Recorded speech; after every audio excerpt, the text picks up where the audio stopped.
With each sip of water, Otelia Brink takes a risk. I'm afraid, to drink water. So with the water, I pray for it before, I drink.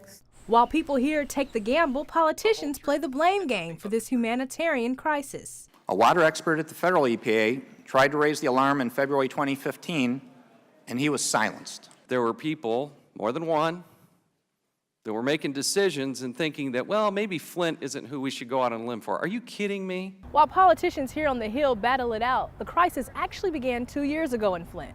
That's when the city decided to switch from the Detroit water supply to the Flint River. And it wasn't too long afterwards that residents began to notice a difference, big time. In October 2014, the GM plant stopped using Flint water after it began corroding its car parts. Since then, the finger pointing has been nonstop. Flint's former mayor, Dane Walling, says the Department of Environmental Safety assured him the water was safe. It's your standard tap water. Republicans blame the EPA. The EPA point to resistance at state and local levels. At the state level, accusations continue against Michigan Governor Rick Snyder for ignoring warning signs about high lead levels. Snyder says he trusted state officials who told him the water was fine. The Department of Environmental Quality assured us that Flint's water was safe.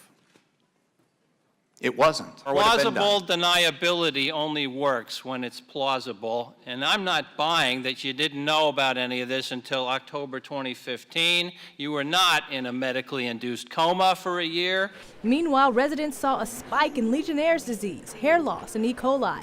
All of this before people like Otelia received official warnings about the toxic water. With all the blame going around, the people of Flint are tired of words. They need a solution. The smell is in the bathroom and the water from the faucet. I smell kind of, like it's wasted. Despite the smell, Otelia says she still bathes in the water because she doesn't have another option. Bathing, yes, I use the water because I don't have enough water, to go around. And like a stream in a desert place, the church shines like a beacon of hope, donating water and other necessities by the truckload. There you go. God bless you. Churches like El Shaddai Assembly of God, where pastors like Abe Garcia lead the way. We're a smaller church, but we always want to do something. We always want to reach out to our community. And so we just started devising a praying and getting a plan together. And in January is when we just wanted to become a water distribution center. And that's exactly what they did. With 30% of Garcia's congregation directly affected by the toxic water, they got the ball rolling with a seed offering from the Latin Assemblies of God.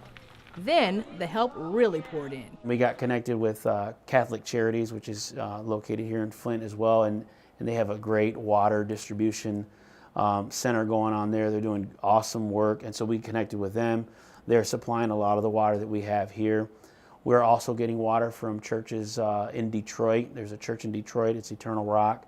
They're going to be bringing us water as well. We have water. We had a delivery 2 Saturdays ago from a church in Grand Rapids, Hispanic church. And soon Christians from around the country of various denominations and backgrounds began helping those in need. Not only at El Shaddai, but at churches throughout the city. Despite the gloomy situation, Garcia says he's seizing the opportunity to distribute the most important water of all, the living water. The most important water that you need is the water of life that comes from Jesus. Jesus is that water. And so we talked about the encounter of Jesus and the Samaritan woman, how she came and she needed both types of water, most importantly the spiritual water. And then also she needed to draw water from the well. The work and love by the Flint churches goes a long way with residents like Otelia. And while back in Washington, politicians look to place the blame, Otelia says her eyes are fixed on God and her heart is full of thanks. It's a lot of hassle, going out to get water, to have water enough, for cooking and stuff like that. Thank God for this. I should provide for it. Amber Strong reporting for CBN News.